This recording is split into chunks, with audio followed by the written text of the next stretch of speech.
What's up, people? It's Mike, back with Bird's Eye Bourbon. I'm on the way to the Corbin Cash Distillery in Atwater, California. I'm being joined by my friends Joe and Mike.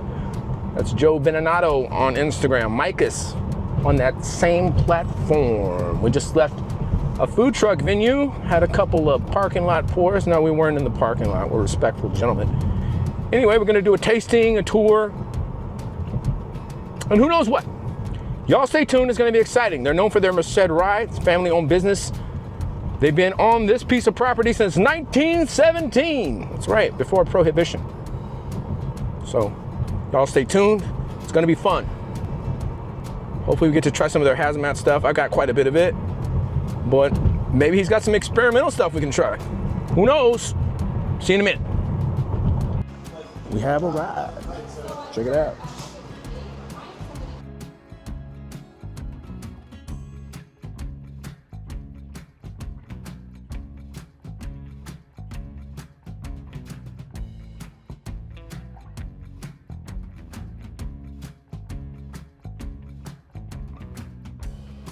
Let's step out here. I want to show you guys so you can see the rye. We've been farming here in Atwater since 1917. My great-grandfather immigrated from the Azores Islands, came through Boston, landed in Santa Cruz, took the train on Santa Cruz, worked in the silver mines, and saved up a little bit of money. He worked there for about 8 to 9 months and got enough money and worked his way out here. We're assuming a big Portuguese community because, I mean, like, we always laugh, like Carmel, Salinas, all the nice coastal farming he could have been doing. He was from an island. Like, I don't know how he ended up out here in the desert, but assuming Portuguese community and land was a lot cheaper for sure. So he started farming. He bought 2 ranches. Initially, one that my grandmother still lives on. That's a 62-acre ranch, and then he eventually bought another 80-acre ranch, which he, when he retired, he split up between my grandfather and his brother. But so he started farming sweet potatoes and rye. That was our staple since 1917. Later on, my grandfather and his brother got us into the dairy business. We were in, and then watermelons, and then eventually into the almond business. And then my dad is 3rd generation. He was kind of the ambitious one, so we were at a couple hundred acres about by then. And then in the 70s, my dad was kind of like, he had me, super ambitious, and he ended up taking the 200 acres to 2,000 acres. And so he also started our seed program. So we are the largest seed supplier west of the Mississippi for sweet potatoes. We work directly with LSU and UC Davis. So LSU is they propagate the varieties. So they actually crossbreed 13,500 plants every year. And about once every 20 years, we actually get a variety to stick. So it's very difficult in that process. And so what they do is once they get these varieties, they bring them out for us in California, and then we'll grow them for 6 years. So every year they'll get new varieties, and we'll try them out. And we have to take 6 years to prove a variety. So we basically grow it and make sure, because within that 5th and 6th year, that's when it can revert back to one of the mother plants. Say you crossbred a white sweet potato and an orange one, and they got a purple. That purple could turn back to orange or white after so many years. So once that 6th year, it proves it's not going to turn into a baseball. The production's good, the disease control and the pest control is good.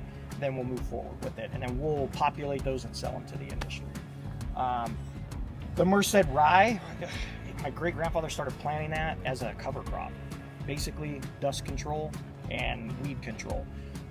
Because out here we get a lot of weeds if we're not spraying, and back then they didn't have much chemicals, so it was a natural way to suppress the weeds by shading out the ground. And the root system on the Merced Rye is it's very intense, and it actually goes down as much as 13.5 feet. So it starves out the weeds. Starves out the weeds by starving the water, but so as you can see, like, it doesn't look that tall from here. And this field got a little wind shaking.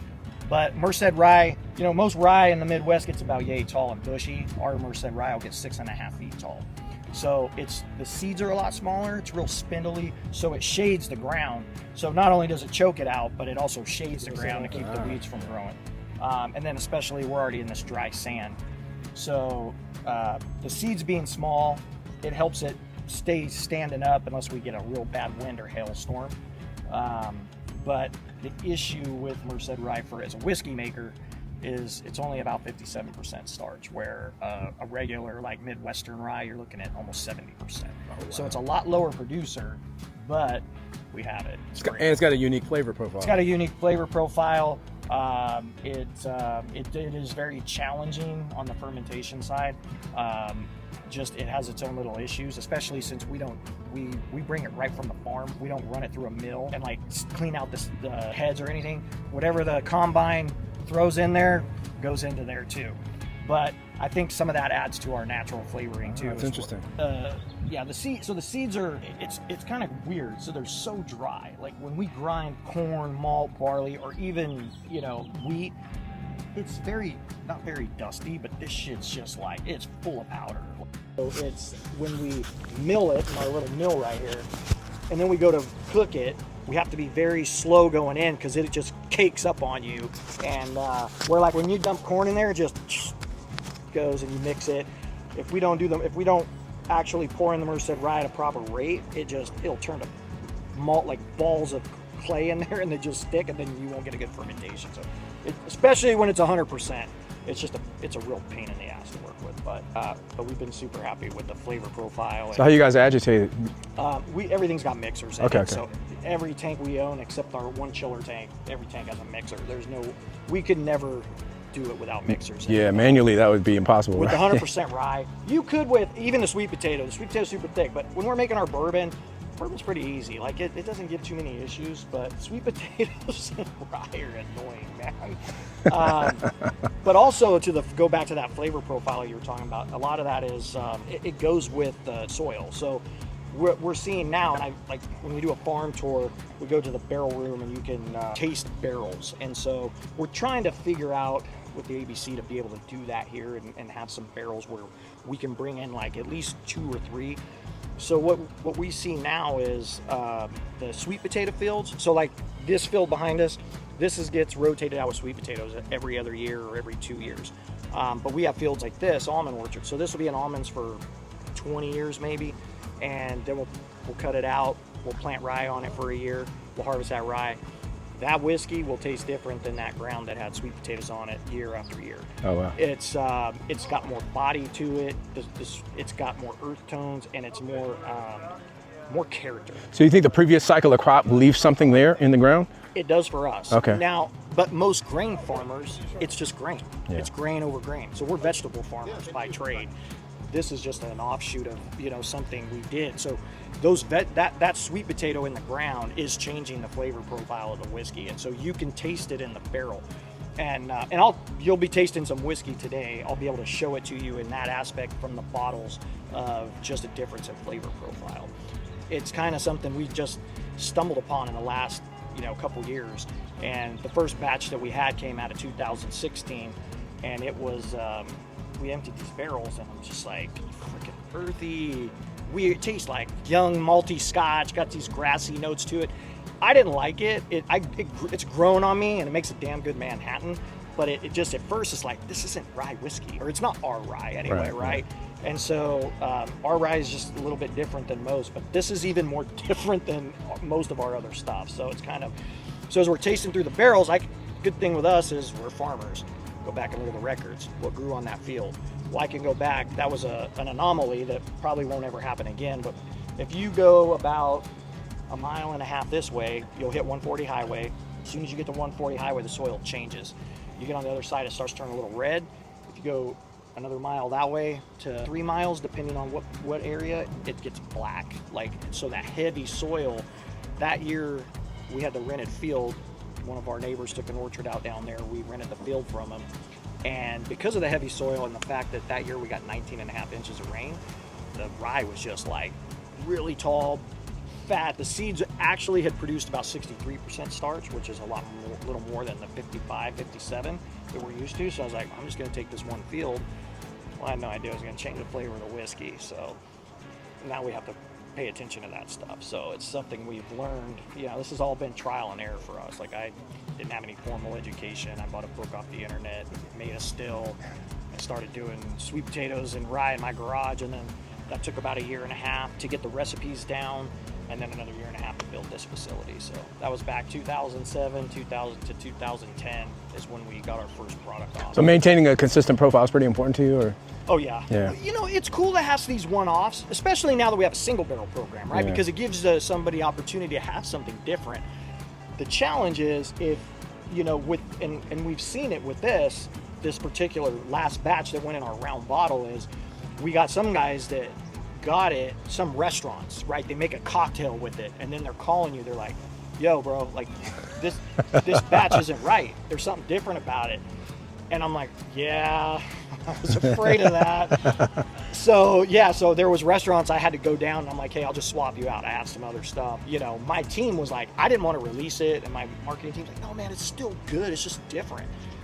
And you know but like if you buy Merced Rye and you're expecting something, it's like there's nothing worse than being like, yeah, this is so different, I don't know if I like it. And so it's funny, we found people who love it more than our 1917, which is our #1 seller, but I find more of those guys are Scotch drinkers. Like, it just has a different profile that leans more towards like a young Scotch than it does like a rye whiskey. Like more like a Highland Scotch, or like an Isla, like smoky, or? Not smoky. Okay. Just more. So like a Highland maybe. Like a Highland. Yeah. Like it has those just those different notes that, but not even like, I'm not talking like 18-year-old Scotch. I'm talking like if you had got, I don't know if you've ever tasted like an 8-year-old Scotch, which it's old for whiskey, but that's not very. No, that's horrible. Yeah. So it has that more like 8 to 10 year Scotch flavor. Like it still tastes like a young Scotch, but it's not, like I said, it's not terrible, but it definitely wasn't my favorite. And then so for certain things, it's grown. Like we found cocktails it works really well with, but if I was to pour it in my old fashioned, every time they make me an old fashioned and it's with that, I go, you used the wrong whiskey. You just know, right? So my dad kind of known in the industry. He's been like a big advocate for helping a lot of people, especially with the seed program and getting people dialed in. And then, me and him are not far apart in age. We're only 16, 17 years apart. So we, I've been working on the farm since I was 7, and then had my own farming operation by the time I was 15, and then so by the time I was in my 20s, it's like, dude, I should be a boss. And my dad's like 40, and he's like, no, he's like, we're gonna do things my way still, and I'm like, okay. So then I was like, oh, you know what? I have an option. I can quit and go just do my own thing, or I'll just invest in some other stuff. And so that's when I bought some restaurants in Vegas, and I bought, I started a promotion company. I did car shows and concerts and stuff. So that was like my fun business. And then that's kind of what led me into this. So all my food and beverage contacts, and then in Vegas, and then I did the nightclub promotion thing, and we were selling shitloads of bottles for $600-800 a bottle service. And I told my buddy, well, we should be making our own vodka, selling these $800 bottles. I go, we're promoting Kettle and Goose. I said, we should be promoting our own stuff. That's the entrepreneur in me. And he's like, dude, that would be cool. I said, well, I'm gonna go figure out how to make vodka from sweet potatoes. And so I sold all my businesses, and then that's what I did. Hey. So that's kind of where the whole idea came. So then by the time we were rolling, the first sweet potato vodka I made was called High Roller. It was built for Vegas. That's where the bottle kind of initiated. First day the spirits rolled off the still, my son was born. So Corbin Cash, my kid, he was born. First day, so I called my general manager. I'm like, hey, I need you to come watch a still. Corbin's mom's water just broke. I got to take her to the hospital. And she's like, well, I don't know what to do. And I'm like, just watch it till nothing comes out, and then turn it off, and we'll figure it out tomorrow. But yeah, so that's where initially I was like, okay, the whiskey brand's gonna be Corbin Cash. But hey, we got 5-6 years before we launch our whiskey out, and then eventually, we tried to sell the vodka in Vegas, and we got a small distributor. But back then, you had to be with the big guys. If you weren't with Southern or RNDC, nobody gave shit about craft vodka. So it was really, and it was more of a lifestyle brand, but I had a really good wine distributor, so we got in a lot of the top restaurants, but I didn't understand how much pay to play was going on in the club and the casino business, and so we just couldn't break that channel. We were in Emerald Lagasse, Wolfgang Puck, all these famous restaurants, and it did well, but restaurants don't do a lot of volume. The big volume was the casinos and the nightclubs. And unfortunately, all my counterparts, it took me 3 years to get this thing rolling, and they had all left. So all the food and beverage managers that were going to be my partners, I had 4 of them. One was in New York, one was in San Diego. They all had left Vegas, and so we tried to bring in the new people, and they were just, it doesn't work that way. So that plan failed. So that's when we just switched the vodka over and called it Corbin Cash. We just redid our bottle, put paper labels on it, and yeah, that's all our custom glass. So it's been a labor of love, I should say. And it's funny, I wasn't a connoisseur when I started this. I fell in love with whiskey and everything once I had a couple older guys that taught me how to drink in Vegas. And they're the ones that, after I'm like, oh, okay, we should be making our own stuff, but you can actually make good booze. They taught me how to drink good whiskey, good cocktails. And so that's where I was like, okay, well, we can make something special like these, then I'm all about this. Because I had, growing up here, we drank SoCo, Jimmy Beam, and Wild Turkey before it was really damn good. It's funny, like we did a class on Wild Turkey here in our whiskey club, our whiskey university classes, and the guy that teaches the class, he's just on how Wild Turkey's his favorite. And I'm like, dude, the last time I drank Wild Turkey, I was 19 years old. I got sick as shit. I go, this stuff is terrible. Like, how could you? And then we did this class on it. Actually, they have such good stuff, so I don't know if it changed, it got better, or if my palate just was shitty. Probably both, right? Yeah. I think the big guys have had to get their stuff better with the way the world, the transparencies that's happening. They're having to get better at what they do. They can't just put stuff on the market. But I think it's funny. Well, it could have been too. Maybe there's a difference between drinking to change your mood versus drinking where we want to sit down for a while and something and live for notes. Right? Yeah. Well, back then it's like in 19, 20, even 21, your palate ain't developed. Nothing ever tasted good. You're shooting for effect. Yeah, right. So we're fully integrated from farming. We're also produce brokers. So we do all the packing, the brokering, and everything. So our packing shed is just about a quarter mile down the road, and that's where we store all the sweet potatoes. And so we harvest about 40 million pounds of sweet potatoes per year, and we use a very minute minority of that in this process. Originally, it started, like the Merced rye. The grain was kind of, we just used it for seed. So the sweet potatoes, we had a lot of good sweet potatoes that were too big, too small, maybe had a blemish on them. We were selling those 1,000-pound bin for $5. They'd go for cow feed, hog feed, something like that. Wow. There's got to be something better, yeah. Wow. So that's when the sweet potato vodka, besides, trying to get some more added value out of those. It's kind of sad, but it's worked. It's done really well. Problem is, it's still pretty costly to make. So I've been looking at ways to scale. And so, like I said, if we had a continuous still like Jack Daniels, we can scale it and we can get there to get the price a little more competitive. But right now, it's expensive to make. And sweet potatoes are, unless you're screwing the farmer, which is not the idea I ever want to do, but it's never going to be the price of corn alcohol. It's just, it's too labor intensive.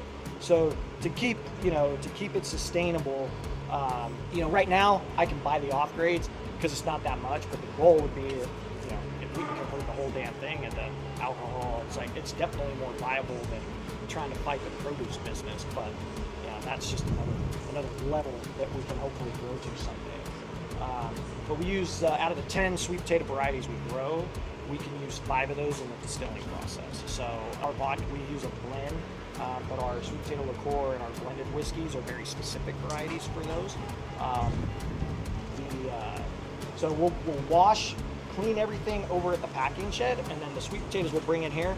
We're going to grind them on this, we call it a chopper hopper. So we're going to bring in it's going to be 8,000 pounds. We're going to dump them in, and it's going to go through this milling machine, and it's going to look very thick and hard to break down. Once it's broke down, it's the consistency of like tomato bisque soup. So it's really thin and kind of wet.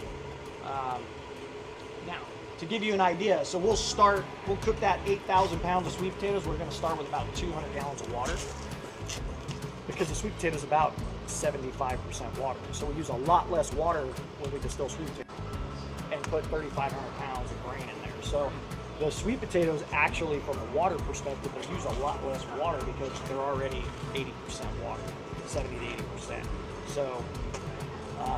So yeah, we cook everything out here. This is where all the mess gets done, and then we'll pump it inside and do all the fermentation. But so like the two things we make that we're known for, sweet potatoes and 100% rye, are literally the two hardest things to deal with in the distillery. Way to pick it. So my dad's like, everything the hard way. Everything you want is expensive. I'm like, yeah, it's not that I want. I just What I like is what I like. So yeah, this process is very, when it comes to 100% rye, 100% sweet potato, is very challenging versus making a bourbon. Bourbon, corn, everything really smooth. The sour mash that we make is a little more challenging. So we do a traditional style sour mash. So we take, when the still is done, we have all that a spent mash. We're gonna take 150 gallons of that boiling mash, and we're gonna pump it out, and we're gonna pump it back in the stand. And we're gonna start with 150 gallons of that back set. We're gonna start with 150 to 200 gallons of that, and then we're gonna dump our grains in there, and then we'll add the fresh water. So then after we're gonna cook everything, what we're gonna do in there too, I forgot to mention the enzymes. So there's 3 different processes. So when we're doing 100% rye and 100% sweet potatoes, there's a specific enzyme we're gonna put in the very beginning, and that for the sweet potato there's 1.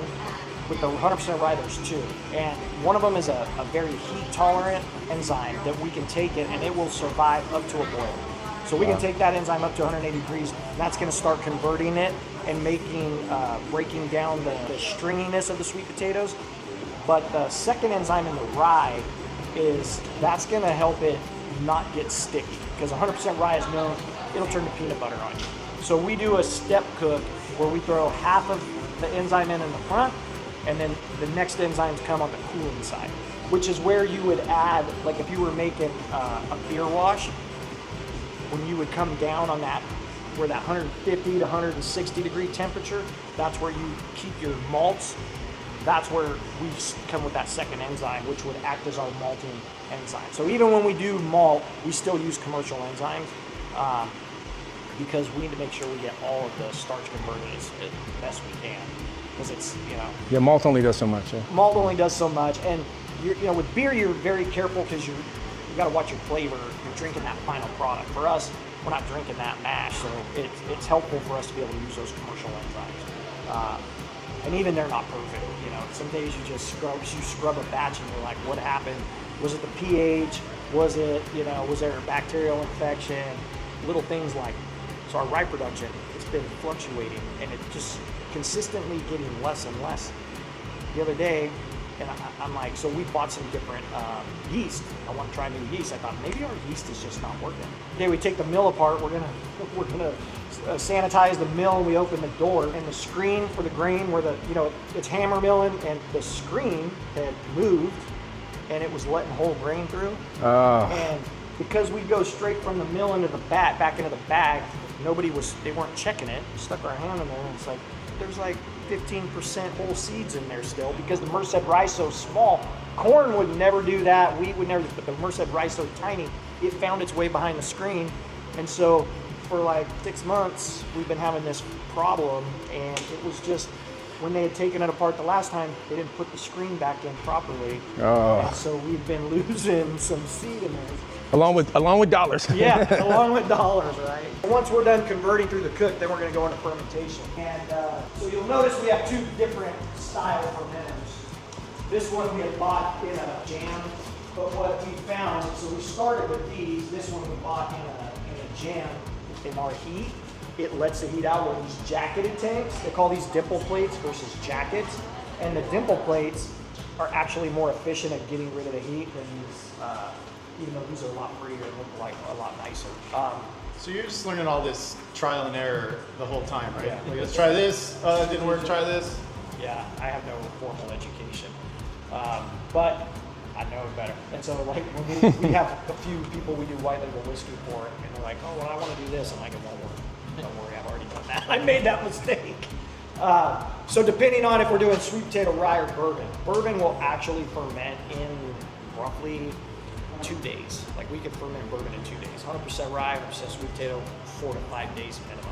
Sometimes if it's too cold, if we get a cool winter, we could be up to a week in fermentation on that. But as far as bourbon's pretty consistent, 1.5 to 2 days. So, but cooler is fine, but hotter, you got to maintain that balance, right? Because it's too hot and then it kills the yeast, right? Kills the yeast. Yeah. We have we have all these tanks are jacketed. They chill.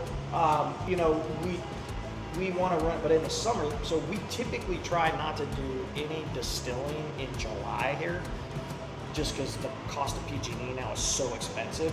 So we're just running like clockwork now, and then July we typically shut down, we do a major cleaning, do service everything, and then And then we try to do a lot of bottling and different stuff, picking barrels, and it's just that July's so hot, its energy bills just they triple because of our, the way our power is here. So July's like an iffy month, so a lot of my team, they're like, oh, can we take vacation in July? I'm like, yeah, let's take vacation. So we do a lot of our non-hot work during those months. But after fermentation is done, we're gonna go into this big still. So all of our products come off this big still. We've had this since about 2016. Originally, this was the only still we had. It acted as a pot still, and double column still, so it's definitely a hybrid, but not very efficient. So it would take us, that small little fermentation tank over there would take us 25 hours worth of distilling to get through it. Now we do, what that thing is doing 25 hours, we do in 6 hours. So we basically tripled our capacity. So we're gonna run off this big still. This is a Arnold Holstein 660 gallon pot still, pot column hybrid.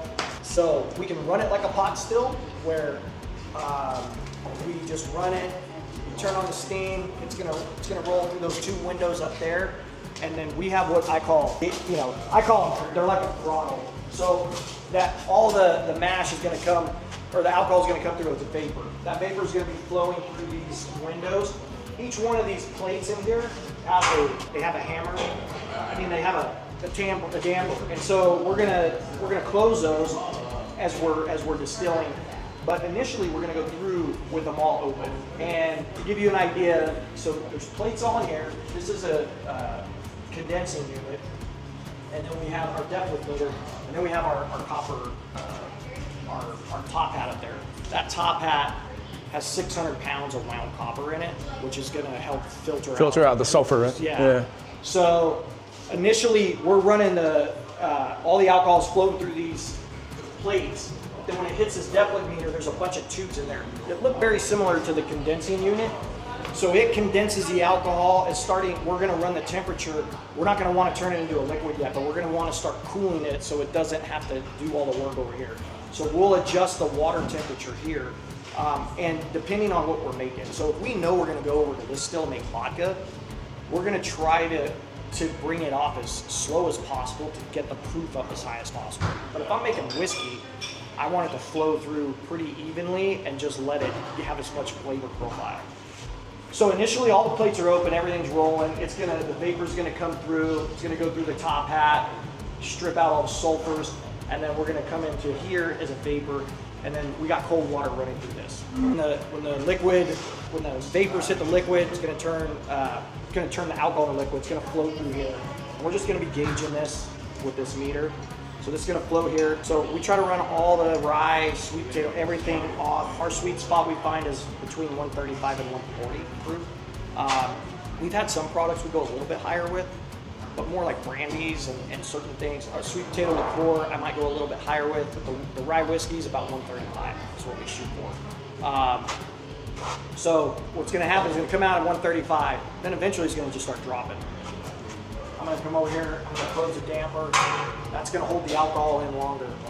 Then this is gonna adjust. We're gonna adjust the water over here, so we have a little more water to hold it in longer. So that proof's gonna then rise again. And we got 4 times we can do that. Once there's no more adjustment, then we just have to let it run, and then everything we do is by flavor. So we're watching the proof, but at the end of the day, it's all about how it tastes. So sometimes you can run the tails. You don't have to do a tails cut. Most of our tails cuts are done right around 120 proof. But sometimes we just hit a sweet spot, man, and you're like, damn, even at 100 proof, it tastes really freaking good, and we'll run it down to 100. So each batch is different, and that all really goes on in the fermentation tank. Sometimes the yeast just put out something super exceptional, and we can get more product out of it, and then sometimes... You redistill your tails? We do. Yeah. So we will collect the tails, so we cut the heads, the methanol goes away, our heart's cut, our tails are gonna go in here. So we'll flip this, once we go to tails, we're gonna come over here. Depending on the size of the batch or how much, where we cut it, we're gonna get between 5 and 15 gallons of tails, and we're gonna throw that in the next batch. So we don't condense them all into one batch, because we tried that with our small still, the flavor's not that good. But if we throw them in here, we'll typically get half of what we throw in back into good alcohol, depending on what it is. Cool. If you guys want to trace the right beer, you can climb up this ladder. I'll hold it. What do you do? You want to go up there and taste it? 3 points of contact, right? Look at this. Look at this. What a treat. Fermentation tank. You can see a little bit of carbon dioxide coming out. A little bit. This must be towards the end. We're at the very end. Yeah, I don't see much CO2. Yeah, it'll go into the still on Monday. All right, so my finger is going into this batch, y'all.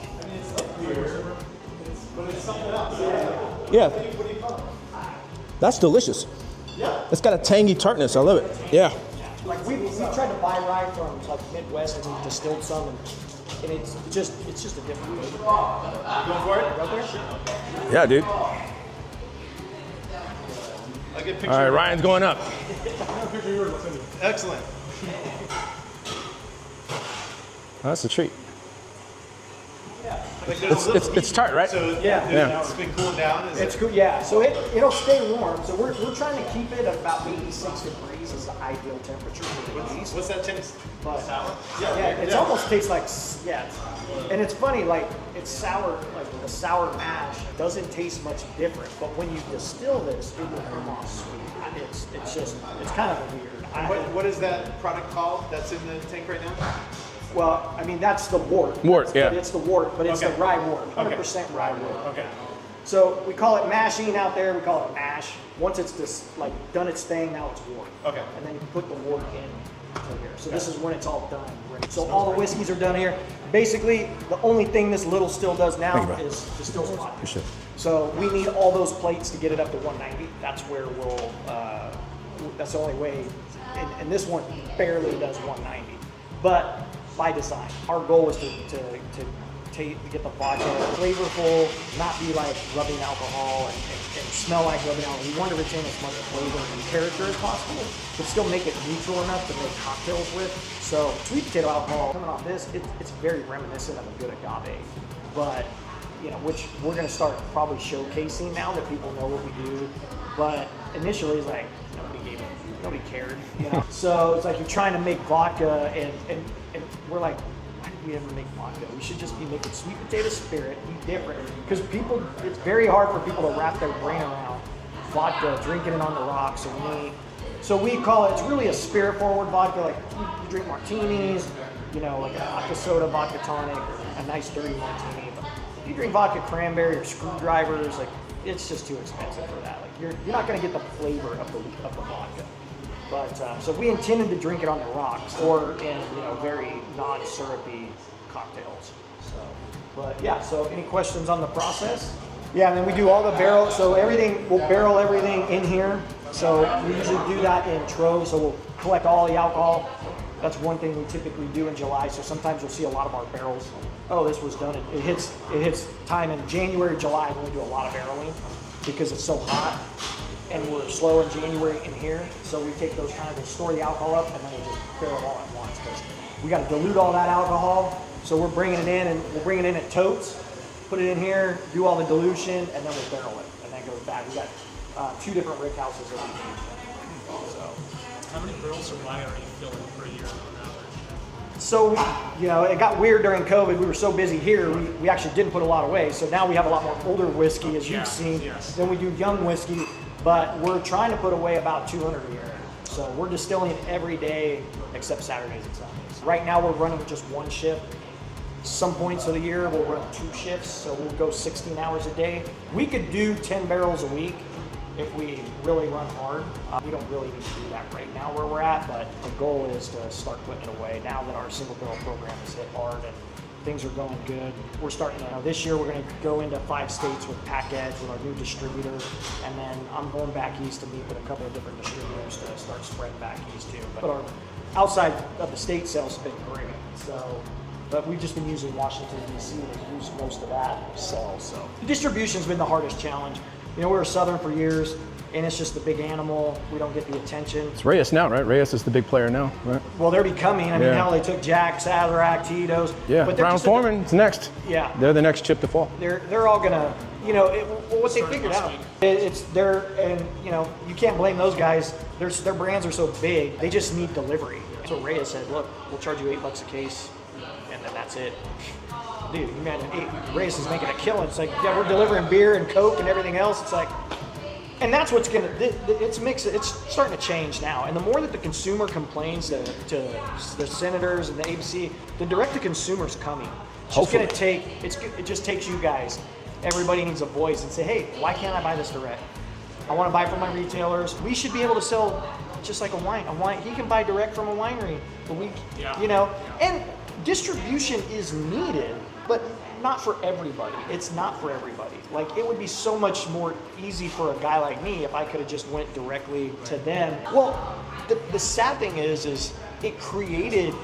What they were trying to avoid, it just made it worse. It just made it two big companies got really stupid rich for doing it. Because now they stronghold these guys and like, well, you can't get the Pappy unless you buy 500 cases of this, you know, or this. And they created the cart swipes and everything else in the on-premise. All they did was make this middle guy a lot stronger. And you guys don't make what you need to make. The consumer overpays. Well, that's the thing. Like, this guy makes 40% on my product just to deliver it to him. That's, you know, it's like he's already delivering Brown Foreman and Diageo and it's like, and you're gonna mark my shit up 40%. Like, that's the problem, right? It's like, well, if I could just go direct, and you know, it's like that middle tier has such control. And they control whether he even sees my product or not. That's the other problem, right? And so it's challenging. Distribution's going to be needed, but it's just, they shouldn't have so much power. Yeah, it's got to be revamped for sure. You shouldn't have to distill a spirit more than twice, unless you're making like an Irish whiskey where you're looking for a certain profile. But when you're talking about vodka, if vodka's been distilled 15 times, you're probably doing something wrong. That's just marketing. It's marketing. So a lot of times they say, okay, that has 16 plates. They'll say, oh, it's distilled 16 times. Every plate is a distillation. It's just kind of BS marketing. So the next product's going to be our gin. So the base of the gin is our vodka. So we start with 400 gallons of sweet potato, ready to drink sweet potato vodka. We're going to fill up that still over there. And then we're going to grind up 350 pounds of botanicals. So take a run of this gin. No juice. Oh, easy. Easy. I don't. You're gonna make the boss mad. Just lay right behind me. Sorry, buddy. Oh, it's a dog? Oh no. We have like 3 distillery cats. So juniper berry, that's the little black berry here. That's what gives gin. That's what makes gin. That's Yeah. You can definitely smell a juniper. Many people dislike. Floral. We have Typical for a coriander gin. seed, which is cilantro. I'll show you on the bottle. Little seeds here. Check it out. And then we have our California citrus. So we use Lisbon lemon peel or Clementine Village peel. Comes out of Fresno. And then It's nice. these little chunky things, I don't know if it's kind of shiny. That's called orris root. The orris root isn't a botanical, it's more of a binding agent. So all these oils have a different weight. So to keep them in suspension, that's what we use the orris root to kind of keep them molded together. And so, because we don't want to mix the alcohol. So we're going to mix it once, and then we want it to just sit. Like what cooks call like an emulsion, right? Like emulsify. Yeah. So if you mix it, the problem is you can bruise alcohols if you beat it up too much, and it can cause some off flavors. So that's why we don't want to mix the botanicals all night. We just want them to sit and absorb all of that flavor out as much as possible. That's really good. I'm not a gin guy at all, but this is Most gin's harsh. And the sip reason this neat. for that is most gin doesn't start with triple filtered vodka. It starts with a really just raw neutral, that 196 proof spirit. But they don't even typically, if they know they're making gin, they typically don't even distill it really well because they're going to mask that flavor profile with all of those botanicals. How'd you arrive at that recipe? Like trial and error? Trial and error, we made 30 different gins. So, story we don't tell a lot of people because they probably think I'm full of crap, but we were contacted at one point by LL Cool J. He had reached out, him and his family reached out to us about making spirits. and they wanted to make they liked our high roller vodka that we had made. Oh, nice. We were kind of phasing it out at the time, and it was funny is we were shipping a lot of vodka to New York through one of our retailers. My mom's from New York, so I got fan back there and calling like, hey, you guys buying all this vodka? And it was from one of the liquor stores at Pasadena. He's like, dude, I don't know what it is, but you've got some fans in New York. And we weren't even marketing over there.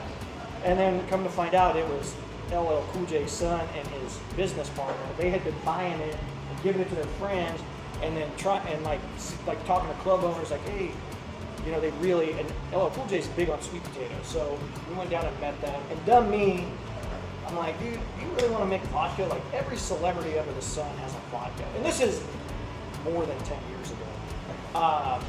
And I said, so what about a gin? Like gin's more sophisticated. We can kind of make it have its own flavor profile. So we started working on the gin for them, and we made 30 different gins. And then eventually he was like, I just want you to be partners with my son and his business partner, and I'll help you guys promote it. And I'm like, your name ain't on it, dude. Nobody knows who your son is and this business partner of his. So if he wasn't going to be a partner, didn't want to do it. So then we kind of just ended up not doing it. So then we had all these gins, and we just happened to pick that one. So it was you made a bunch of recipes for him to try out. We made a bunch of different recipes. So they didn't decide to move forward. So we took those 30s and we kind of started taste testing bartenders and other people and said, okay, so we knocked out 15 right away. They were the most complicated ones. We were just like, man, there's just too much going on here. We narrowed it down to 5, and then we went down to the bartenders in the Bay Area, LA, and just friends and family. And what was funny is this is probably one of the easiest ones to make, but without having too much, it's it's very consistent, and what we tried to do is make it finish a little bit more refreshing and less of that, a little more citrusy on the finish versus the juniper. So, yeah, I wasn't even a fan of gin until we started making it, and I'm like, oh man, gin can be so many cool things. So this particular product starts with 135 proof alcohol pulled off the still, put in barrels at 120 proof, barrel aged for a minimum of 5 years, all new charred American oak. Same as our rye whiskey. And then, so we barrel age the rye and sweet potato separately, and then we do a barrel blend. So blended whiskey, we found a loophole. So after Prohibition, when whiskey was very rare, blended whiskey became very popular because all you needed was 20% straight whiskey, and you could put vodka in it for all they could care. So there's still that loophole of you could put 80% neutral spirit in your blended whiskey. So because sweet potato alcohol doesn't have a designation, it's considered like a neutral spirit. So it's going to have a little bit more nuttiness, a little bit more butterscotch notes. The drink's probably more similar to an Irish whiskey or Canadian whiskey than our rye whiskey. What's the most popular seller out of these? For us, our Yeah. 1970. Okay. So that's our number 1 seller. Number 2 is going to be probably, so at the distillery, well, this one has surpassed it. But gin, believe it or not, gin was our number 2 seller for so long because a lot of people don't like gin, and they would say, "Oh man, I can't find a gin that I like, so I'm going to take the gin." I've yet to. But vodka was our number 1 for many years. But then the gin started to even surpass it once we opened the tasting. But 1917, our rye's our number 1 seller, and then this is probably number 2 because it's so unique. So we're going to look at how soil can change the flavor profile.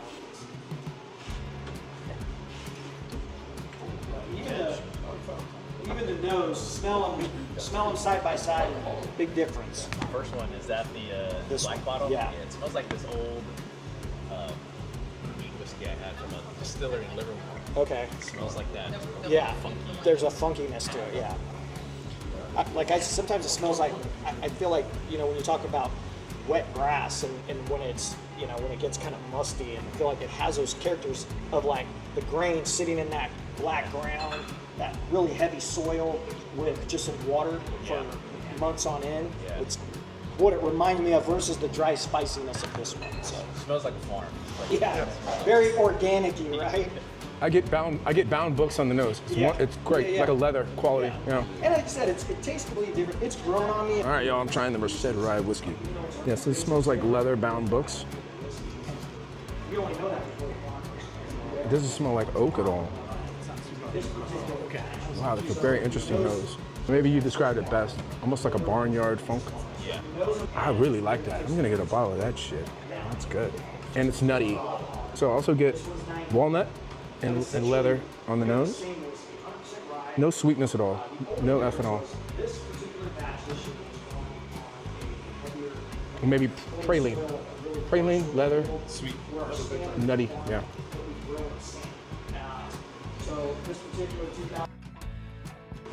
That's unlike anything I've ever had. That's odd. It's bizarre in a good way. Interesting.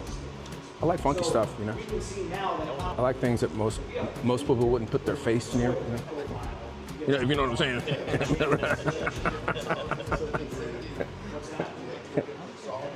Ooh, man, that's great.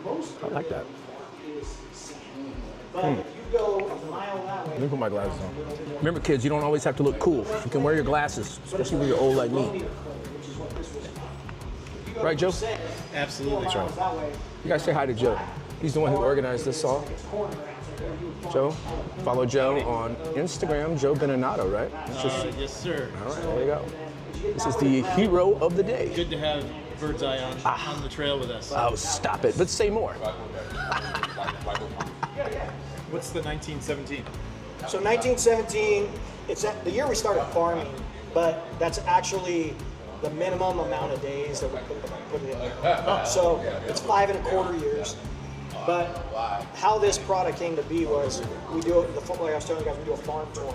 And so when we were doing farm tours pre-COVID and 2017, 18, and we didn't have this product out there. A lot of the wives would come with guys doing the tour and we'd taste whiskey out of the barrel.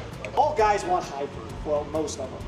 But all the women were like, can we just buy a bottle of that out of a barrel? And I'm like, so I was like, man, it just kept happening. So eventually we're just like, there's a sweet spot there. You know, it's our 5-year, but we were already approaching our 6-year mark. And so we found that 1917 days is that real sweet spot. So we literally try to get every batch that goes into this right at that age group. It's just, there's something about that time. Once it gets past 6 years, the profile changes. What's the proof on this guy? 123. It's always 123. That's always one. That's where it's at after that amount of days. It's 123 proof. Really? Never do it. You don't have to change it? That's cash strength right. Because that's another tool people use That's to raise the crazy. proof, is to put in those neutral spirits. Yeah. And you can still call it whiskey, right? Yeah, depending on, you can't call it a bourbon, Right. but there's certain limits you can add higher stuff Yeah. to it. So this is kind of where it's there at 5 1/4 years. We're at that 123 proof, and it's kind of where we started. So What's your entry proof on this guy?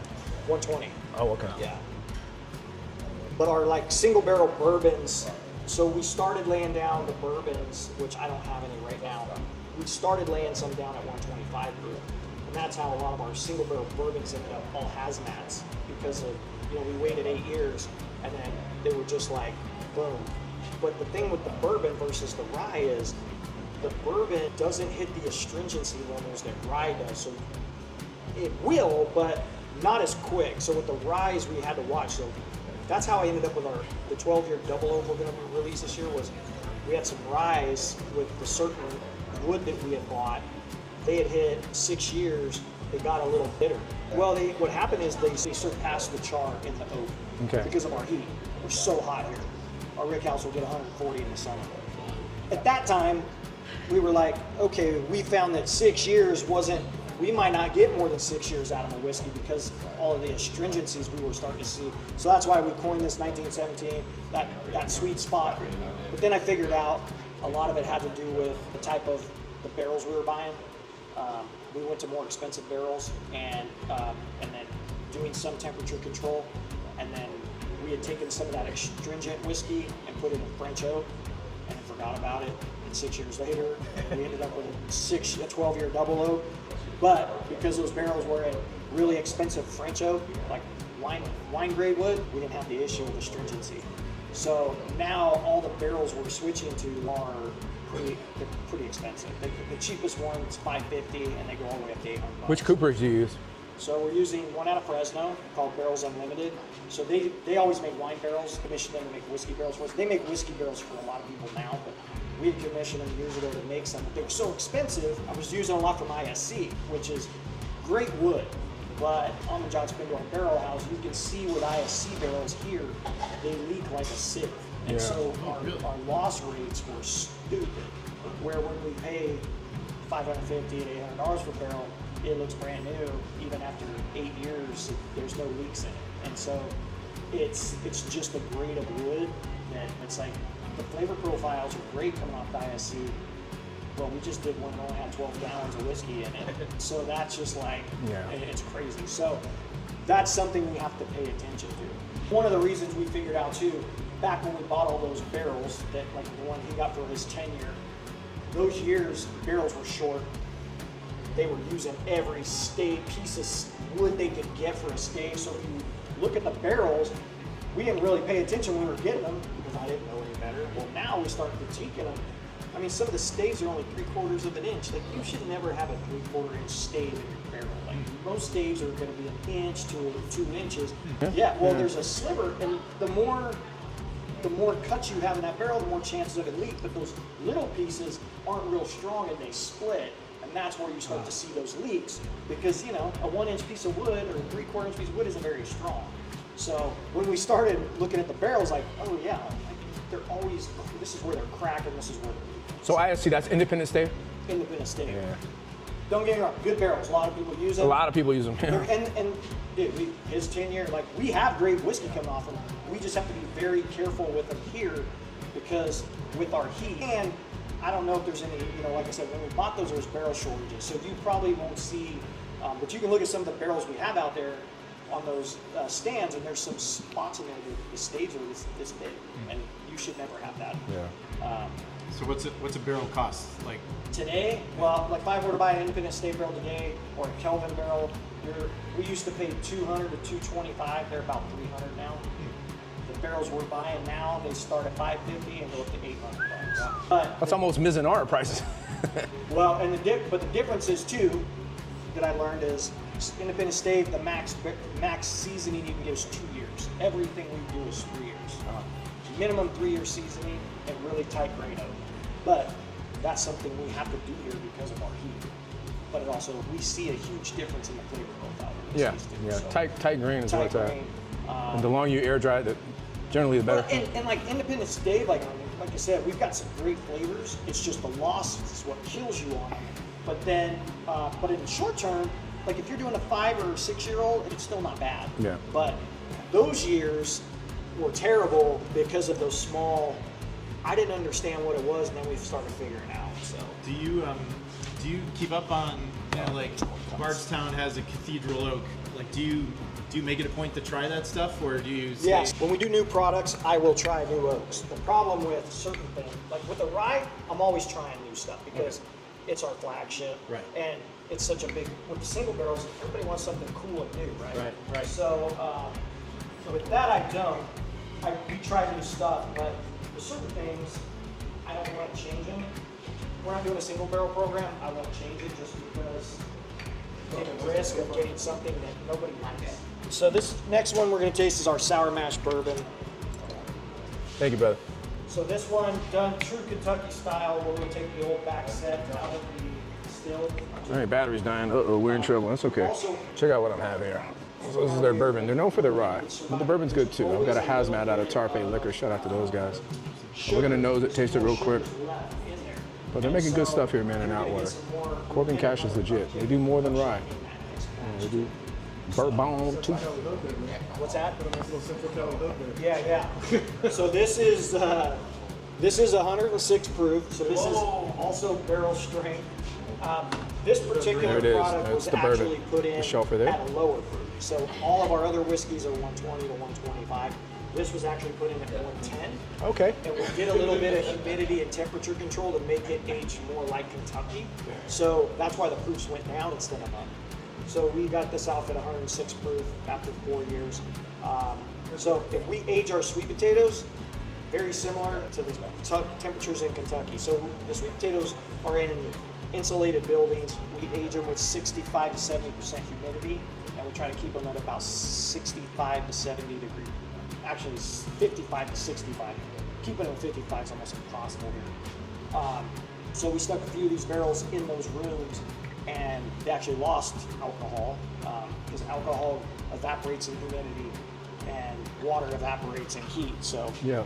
that's exactly. why it's easier for us to make really high proof whiskey than it is. Yeah, low humidity, high proof. High humidity, lower proof, right? Yeah. What's the mash bill on that guy? So this is going to be 70% white corn, which is this White corn, nice. So we use 3 different corns here. So white corn, our neighbors, Scotto brothers, they're shirt-tail relatives by marriage. They grow their corn. We used to grow corn here. Now the water situation doesn't make sense. It's too sandy. Corn likes the heavy soil. So this is all grown mostly for hominy and corn tortillas locally. We buy all their crack corn, their non-round, or their round corn. You don't care. They don't care. So when they make hominy, the corn has to be perfectly flat, otherwise it doesn't cook properly, and the masa doesn't work. So anything that's round or broken, that's what we buy from them. And so, And there's no sacrifice in flavor or quality. Yeah, it's just. so the white corn and the yellow corn, they do have a little bit different flavor profiles, but not real super distinctive. So this one is white, 70% white corn, 25% Merced rye, 5% Baltic barley. This is a new corn that we're using. We don't have any products with it yet. But if you notice, it's white, but look at the size of it. So this is Argentinian corn. So it comes from Argentina. This is what they use for the snack corn nuts. So bags of corn nuts, that's this corn. That's why it's so big. Yeah. Interesting. Different flavor profile, but it's got some really interesting. I'm excited to see what the whiskey tastes like. It does taste very good. Yeah, so we have some in barrels, but just last year, so it's going to be a little bit. So, and if you ever get any hold of our single barrel bourbons, it's all made with this yellow corn. So this is like a yellow Indian corn. Most companies are using just yellow dent corn. This is a specific type of yellow corn that's grown here in California. They actually grow more white corn than they do yellow, so the yellows are kind of a little bit of a rarity. All right, so it's going to be our last one. Thank you. So this is going to be our barrel-aged sweet potato liqueur. I didn't offer any tasting notes on that bourbon, the 4-year, but it's good. You know, things that you would probably expect. And it's aged 4 years. I don't think it's bottle and bond. Maybe because of the growing season. It's not often one growing season, and it's not 100 proof either. So maybe that's the reason. It's 100. I think it's 106 proof. So it's good. Good caramel flavors, a good complexity for a 4-year bourbon. I enjoyed it. So that's Merced rye. People are wondering what it looks like. It's a very small seed and problematic to distill. All right, I'm gonna try the sweet potato liqueur. We're gonna get fancy. Yeah, it smells like Thanksgiving for sure. Ooh, that's sweet. Let me read the label for y'all. I'll just read the tasting notes here on the card. It reads maple, brown sugar, cinnamon, clove. Yeah, I definitely get the baking spice, clove. Also getting like a little bit of They haven't gotten any better. chocolate, maybe s'mores. That's a cinnamon bar. We do like 6 or 8 concerts a year here, so Pretty good. stage. Y'all in California, you got to come to Corbin Cash. It's centrally located. It's worth the trip. Family-run operation. David Suze is the man. Got a lot of cool stories. Hope you all enjoyed that bit about LL Cool J. That was a good story. All right, y'all. So this batch of Merced rye was cycled into the field right after sweet potato. Yeah. So So talking about a sweet potato field. 136 so this is one of those proof. that's got a lot of work. barrel number 3. This too. So again, this is one you didn't like. the rye. No, this is the one I this do batch like. is This was planted my right first after master sweet potato. distiller It's pick. got a unique flavor. Let's give it a shot. But this was one of those that was, I picked this as our first barrel release because it was so different from a lot of the other ones. But this one sold out fast. This one's amazing. But I kept 2 cases of it, and so I was like, you know what? I'm never going to drink all this. I might as well do it.